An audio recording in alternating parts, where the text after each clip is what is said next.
जय हिंद। इस वीडियो में हम देखेंगे कि ट्रेन के छत पर लगी ये जालीनुमा आकृति आखिर ये क्या करती है और चोरी से बचने के लिए रेलवे ने अपने पंखों को 110 वोल्ट क्यों कर दिया, और ट्रेन का जो एसी होता है ये कितने टन का होता है, इसकी क्षमता कितनी होती है, और ये इसके नीचे इस तरह से सिलिंड्रिकल ड्रम क्यों लगाए रहते हैं। कोच के बाहर यहाँ लिखा रहता है साइड फिलिंग, इसका मतलब क्या होता है, और यहाँ लिफ्ट हियर क्यों लिखा जाता है। रेलवे अपने ट्रेनों में से इस तरह के स्क्रू कपलिंग को हटाकर सीबीसी कपलिंग को क्यों करना चाह रहा है, और ट्रेन के अंदर लगे इस लाइट्स का मतलब क्या होता है जो बीच में लगे रहते हैं। साथ ही रेलवे अपने टॉयलेट को जो सीडीटीएस टॉयलेट थे इसको हटाकर ये अभी कन्वर्ट करने जा रहा है बायो टॉयलेट में। रेलवे अपने आधुनिक ट्रेनों से इस साइड बूफर को क्यों हटा दिया, और ये क्या करते थे साइड बूफर, अब नए ट्रेनों में ये साइड बूफर को क्यों नहीं लगाया जा रहा है। आप देखे होंगे किसी ट्रेन के साइड में यहाँ पीले रंग की पट्टी बनाई गई है, जबकि आप इस ट्रेन में देखेंगे तो यहाँ कोई भी पट्टी नहीं बनाई गई है। किसी ट्रेन के आप बोगी पे देखेंगे तो ऐसे लाइनिंग ये क्यों खींची गई रहती है, इसका मतलब क्या होता है। ट्रेन में सफर के दौरान आप ट्रेन के छत पर इस तरह एक जालीनुमा आकृति देखे होंगे, इसे रूफ वेंटिलेटर कहते हैं। आपको पता है कि गर्म हवा हमेशा ऊपर की ओर जाती है। जब ट्रेन में भीड़ ज्यादा हो जाती है तो उसमें गर्म हवा बनने लगती है, और ये गर्म हवा ट्रेन के ऊपर जाती है, जिस वजह से इसको निकालना जरूरी है, नहीं तो ट्रेन डिसबैलेंस होकर दुर्घटनाग्रस्त हो सकता है। तो इस हवा को बाहर निकलने के लिए जाली दे दिया जाता है, और इसको ऊपर की ओर ट्रेन के ऊपर देखेंगे तो इस तरह से निकलने का रास्ता दे दिया जाता है, और उसको केवल इस तरह से ढक दिया जाता है कि बारिश के दौरान डायरेक्ट पानी अंदर ना आए। तो इसे हम लोग रूफ वेंटिलेटर सिस्टम कहते हैं। आप एक और चीज देखे होंगे कि ट्रेन के पंखे या बल्ब आपके घर में बिजली से नहीं चल सकते हैं। इसका सबसे बड़ा रीजन क्या है कि पहले लोग ट्रेन की लाइट पंखे चोरी करके लेके चले जाते थे, तो रेलवे ने दिमाग लगाया। रेलवे ने कहा कि लोगों को घर में या तो 220 वोल्ट की एसी करंट रहती है, और लाइट कट जाती है तो लोग डीसी चलाते हैं। तो डीसी अमूमन 12 वोल्ट का रहता है, मीडियम लेवल की कोई भी मशीन 24 वोल्ट की बड़ी चीजें रहती हैं, और 5 वोल्ट के छोटे छोटे खिलौने वगैरह रहते हैं।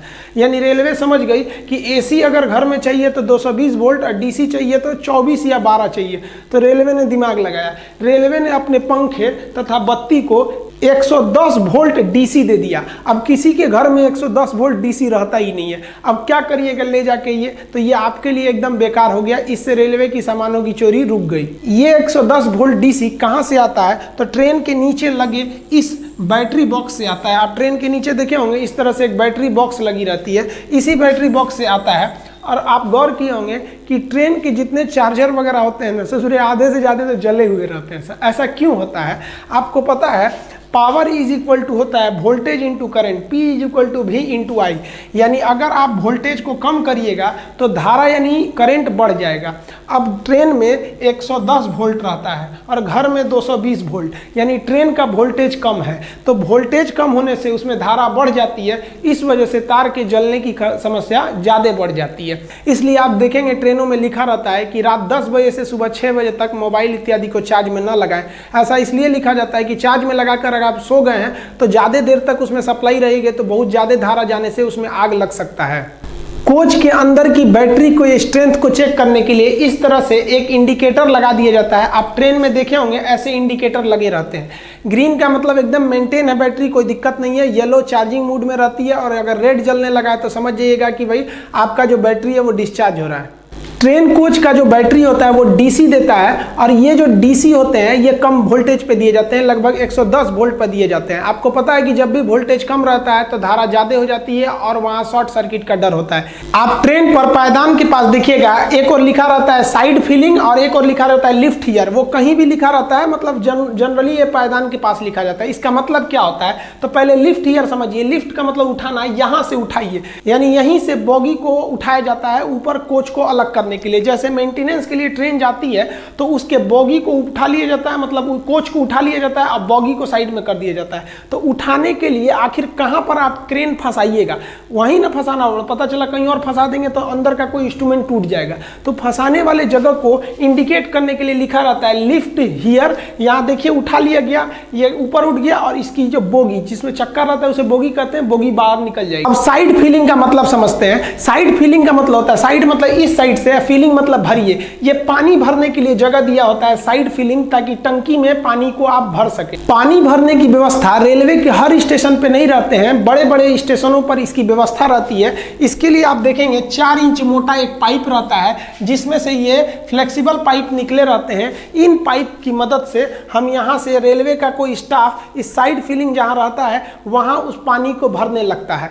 ये पानी कहाँ जाता है, तो ये उस कोच के टंकी में जाता है। एक कोच में 4 टंकी रहती है, 2 इस साइड के बाथरूम में, हर बाथरूम की टंकी अलग रहती है, तो 2 इस साइड में 2 इस साइड में रहती है, यानी टोटल 4 टंकी रहती है। और एक टंकी की जो कैपेसिटी होती है वो 500 लीटर रहती है, और इसको भरने में 20 मिनट का समय लगता है। तो ये आप देखिए टोटल कैपेसिटी कितनी हो जाएगी, 500 लीटर की एक रहती है, ऐसे ऐसे 4 टंकी रहते हैं, क्योंकि 4 बाथरूम रहता है एक डिब्बे में, तो टोटल 2000 लीटर इसमें भरा जाता है। लगभग 20 मिनट में इसे भर दिया जाता है। ये रेलवे स्टाफ का काम होता है कि जैसे ट्रेन आके लगेगी तुरंत उसको भरना है, इसीलिए उसे ढूंढना ना पड़े, ताकि ट्रेन लेट ना हो। वहां स्पष्ट लिख दिया जाता है साइड फिलिंग, यहीं से आप उसको भरिए। लेकिन ससुरा एक दिक्कत आ गया, एसी का जो डिब्बा होता है ना, उसमें यहीं पर एसी लगा रहता है। अब बताइए, जहां टंकी बनाना था वहां एसी लग गया, अब क्या करेंगे। एसी के डिब्बों को देखिएगा तो इस साइड में ये थोड़ा सा पचके होते हैं, यहाँ पे देखिए ये थोड़ा सा, ये ना ये साइड से ये थोड़ा सा पचका हुआ है। क्यों पचका है, क्योंकि वहां टंकी नहीं है, वहां पर क्या लगा हुआ है, एसी। जबकि आप नॉर्मल ट्रेनों को देखेंगे जिसमें एसी नहीं है, वो एक बराबर रहते हैं सब। अब यहाँ एसी लगे होने की वजह से हमको टंकी कहीं और सेट करना पड़ेगा, इसीलिए टंकी नीचे सेट कर दिया जाता है, जिसे 2 ड्रम सिलिंड्रिकल टाइप के दिखाई देते हैं, जिसे वाटर टैंक है, इसी में से पानी का यूज किया जाता है। अब ये जो एसी लगे होते हैं इसे हम कहते हैं रूफ माउंटेड पैकेज यूनिट। ये 2 ठो एसी होते हैं, एक इस दरवाजे के ऊपर होते हैं, एक उस साइड के दरवाजे पर होते हैं। हर एसी की क्षमता 7 टन होती है, इसलिए एक ट्रेन के कोच में एक डिब्बे में 2 एसी है, अतः 7 दूनी 14 टन इनकी क्या हो गई, क्षमता हो गई। ये चलते हैं 415 वोल्ट के 3 फेज एसी सप्लाई से। इन्हें जनरेटर द्वारा दे दिया जाता है 3 फेज एसी सप्लाई। देखिए ट्रेन के जो पानी भरा जाता है, जनरली किसी डिब्बे में ऊपर की ओर टंकी रहता है, जबकि एसी वाले में नीचे रहता है। इस पानी को अमूमन कोई पीता नहीं है, ज्यादातर लोग हाथ वगैरह धोने या बाथरूम के काम में इसे लेते हैं। अब बाथरूम से रेलवे को बहुत बड़ा दिक्कत था, लोग बाथरूम करते थे, टॉयलेट बाथरूम, तो उनका जो वेस्टेज था वो पटरी पे गिरता था, जिससे पटरियों को जंग लग जाता था। तो जो पहले के जमाने के ट्रेन थे ना बाथरूम, उसमें ओपन डिस्चार्ज सिस्टम था, यानी अगर कोई टॉयलेट बाथरूम गया तो उसका टोटल भी वेस्टेज है पटरी पर गिरेगा। इससे 2 समस्या, एक पटरी पे जंग लगता था, दूसरे जब रेलवे स्टेशन पे ट्रेन खड़ी रहती थी और उसमें कोई बाथरूम में गया है तो रेलवे ट्रैक पर बहुत ज्यादा गंदगी होने लगती थी। बड़े स्टेशनों पे तो इसे सफाई कर दिया जाता था, लेकिन छोटे स्टेशन पर साफ करने की कोई व्यवस्था नहीं थी। इससे बचने के लिए रेलवे ने ओपन डिस्चार्ज सिस्टम को बंद किया। आप देखे होंगे पहले के ट्रेन में एक पाइप ऐसे लटका रहता था नीचे साइड में, ओपन डिस्चार्ज, इसमें कोई रोकने के लिए कोई व्यवस्था नहीं थी, सीधे नीचे गिर जाता था।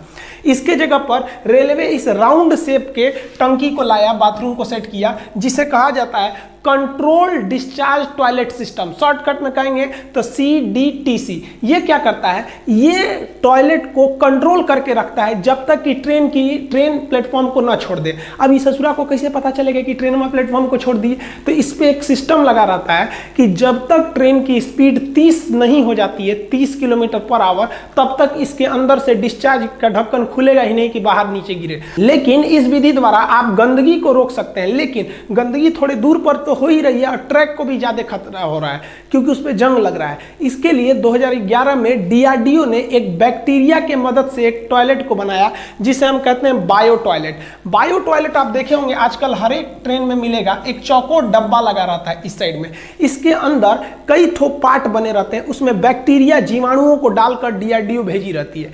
ये क्या करते हैं, हमारे टॉयलेट बाथरूम को उसको डिकम्पोज कर देते हैं, उसको छोटे छोटे टुकड़ों में तोड़ देते हैं, डिकम्पोज कर देते हैं और गैस बनाकर वो निकल जाते हैं। इसमें किसी तरह का मेंटेनेंस भी नहीं है, ट्रैक पे गंदगी भी नहीं होगी और ट्रैक भी जंग लगने से बच जाएगा। अतः अभी के समय में जितने भी टॉयलेट है वो DRDO द्वारा बनाए गए बायो टॉयलेट का ही यूज हो रहा है। ये सब आउटडेटेड हो चुके हैं।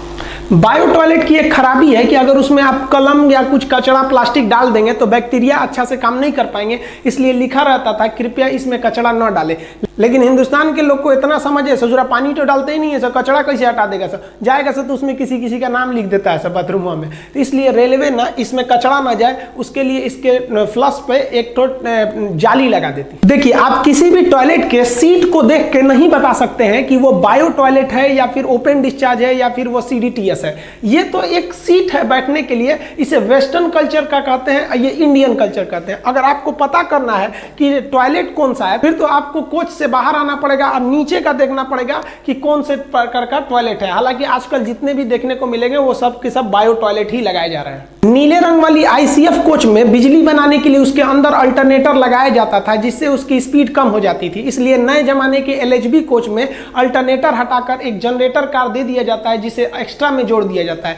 ये जनरेटर कार जो होता है 750 वोल्ट की बिजली बनाता है जो 3 फेज का AC करंट होता है, जबकि ट्रेन में सबसे ज्यादा बिजली की खपत AC में होती है और AC भी जो होता है वो 415 वोल्ट ही लेता है। तो आप कहेंगे कि ये 750 वोल्ट क्यों बनाया, तो देखिए जब करंट को आप दूर सप्लाई देते हैं तो कुछ वोल्टेज लॉस होता है, इसलिए ये 750 वोल्टेज बनाता है कि ताकि AC कोच तक पहुंचते पहुंचते वो 415 वोल्ट मिल जाए।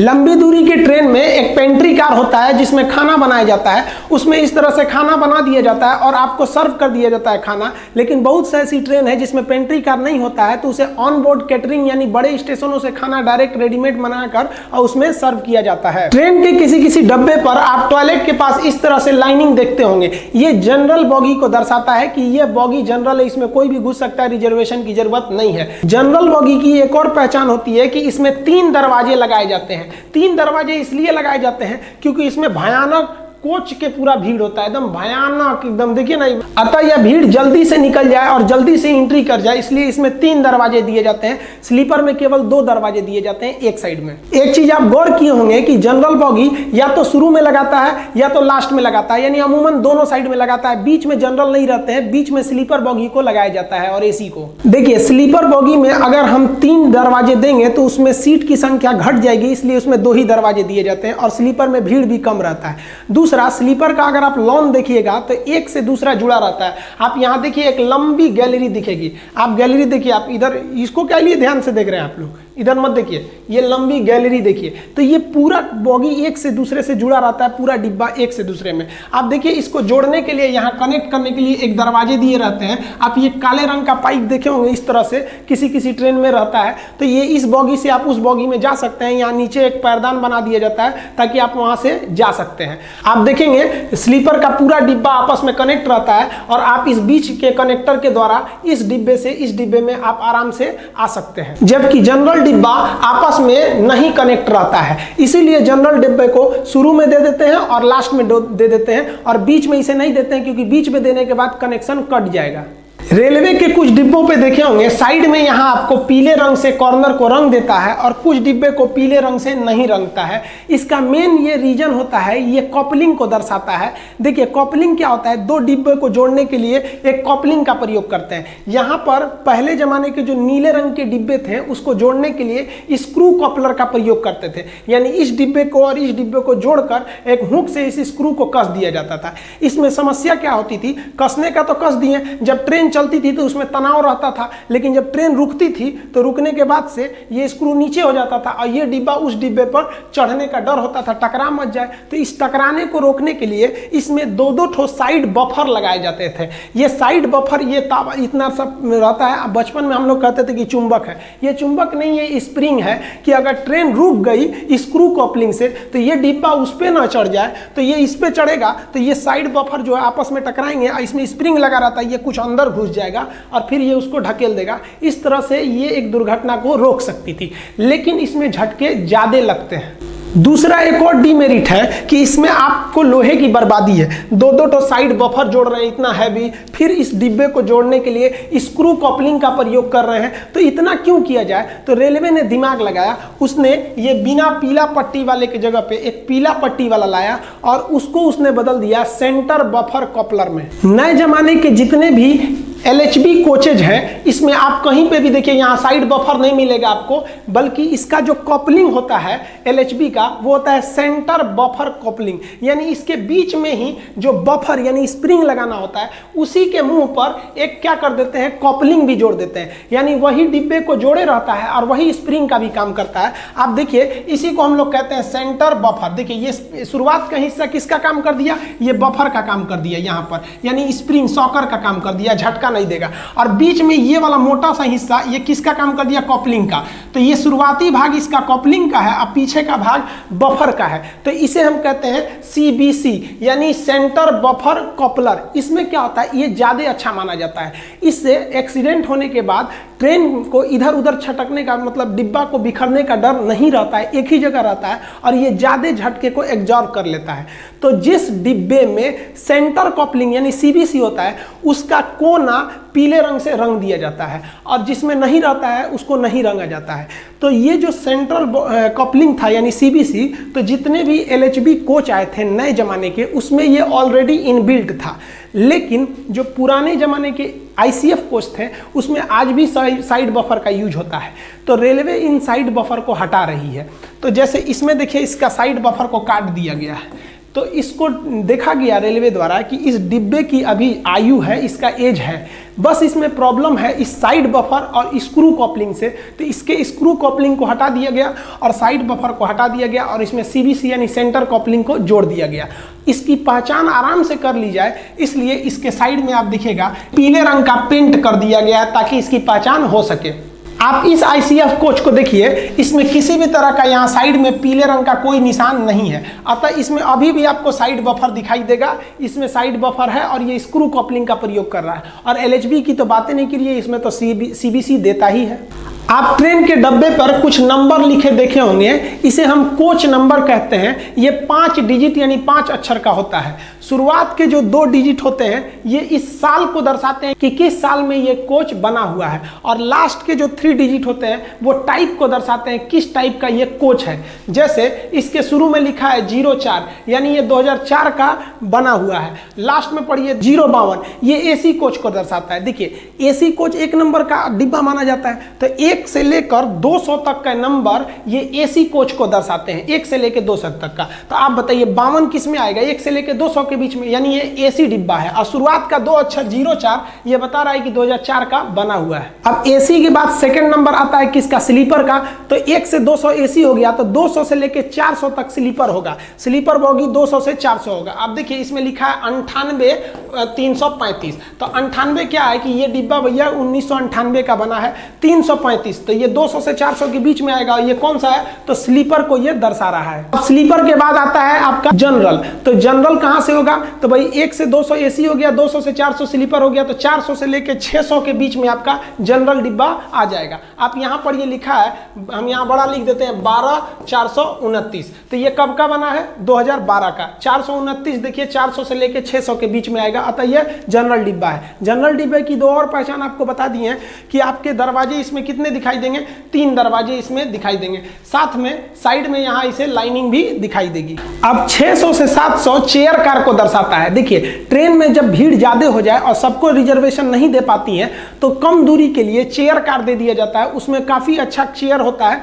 आरामदायक होता है, फ्लाइट के जैसे। जैसे जन शताब्दी हो गया, इसमें केवल आपको बैठने के लिए यही मिलेगा और इसका भी रिजर्वेशन होता है। तो वो चेयर कार के डिब्बा को दर्शाया जाता है, कहां से, 600 से लेकर 700 तक के चेयर कार को दर्शाया जाता है। जैसे यहां लिखा है 02-615, अब बताइए 2002 की बनी है, 615 तो इसी के बीच में आएगा। ये जन शताब्दी ट्रेन है और ये चेयर कार डिब्बा को दर्शा रहा है। अब 700 से 800 तक का नंबर जो होता है वो सीटिंग कम लगेज को दर्शाता है। जब कभी रेलवे को ऐसे डिब्बे भेजने रहते हैं कि जिसमें ज्यादा सामान नहीं ले जाना है, तो क्या करते हैं, उस डिब्बे में आधा बैठने का जगह बना देता है सीटिंग के लिए और आधा लगेज को बना देता है, और इसी को हम लोग कहते हैं सीटिंग कम लगेज। इसका नंबर 700 से 800 के बीच बीच में होता है। आप यहाँ पढ़िएगा, लिखा है 08701, तो आप बताइए 701 तो 700 और 800 के बीच में ही आएगा। अतः यह सीटिंग कम लगेज है, आधा जो लगेज होगा और आधा में आदमी बैठेंगे। तो इसको जनरली रेलवे क्या करती है कि इसको विकलांग श्रेणी में डाल देती है, क्योंकि हैंडीकैप की संख्या कम होती है तो उनको इसी में डाल देती है कि भाई आप इसमें सेफ रहिए। तो ये आप इसको पहचान सकते हैं, ये 2008 का है।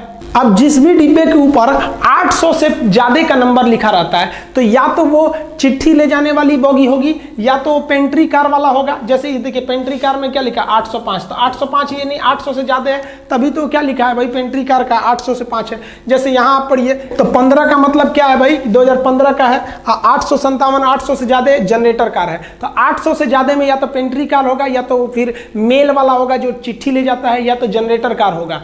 आप यहाँ एक चीज देखेंगे, यहाँ सी लिखा हुआ है। सी किस चीज को दर्शा रहा है कि कॉपलिंग को दर्शा रहा है कि ये सीबीसी कॉपलिंग है और इसमें साइड बफर नहीं लगा है। अब ट्रेन के लास्ट में एक क्रॉस बना रहता है जो ये बताता है कि पूरी ट्रेन जा चुकी है, यही लास्ट डिब्बा था। और यहाँ लास्ट में आपको एलवी लिखा रहता है। एलवी का मतलब होता है लास्ट व्हीकल, यानी आखिरी डिब्बा अब निकल गया है, टेंशन फ्री, ट्रेन कहीं से टूटी नहीं है बीच से, आप टेंशन फ्री रहिएगा। इसके अलावा आप देखेंगे यहाँ एक लाइट लगा रहता है जो कंटिन्यू नहीं जलता है बल्कि ब्लिंक करते रहता है, साइड में भी लगा दिया रहता है। ये इसलिए बताता है कि अगर बीच में कहीं ट्रेन में कोई फॉल्ट आ जाता है, ट्रेन रुकती है, तो पीछे से अगर कोई सेम ट्रैक पे ट्रेन आ रही है तो उसे वो लाइट दिख सके। अब ये लाइट को एनर्जी कहाँ से मिलती है तो बैटरी से मिलती है। आप ट्रेन में सफर करते समय इस तरह से सीफा या डब्ल्यू या WL साइन देखे होंगे, या संटिंग साइन, सिग्नल साइन, इस सब का मतलब क्या होता है। और आप एक चीज और देखे होंगे कि कभी कभी सिग्नल ग्रीन रहता है फिर भी सब जो ट्रेन में बड़ी धीरे धीरे ले जाता है। ये कॉशन इंडिकेटर क्या होते हैं सब, तो ये सब साइन का मतलब क्या होता है, इस सब में भी अंतर हम किसी और वीडियो में समझा देंगे। मिलते हैं हम लोग अगले वीडियो में, तब तक के लिए जय हिंद।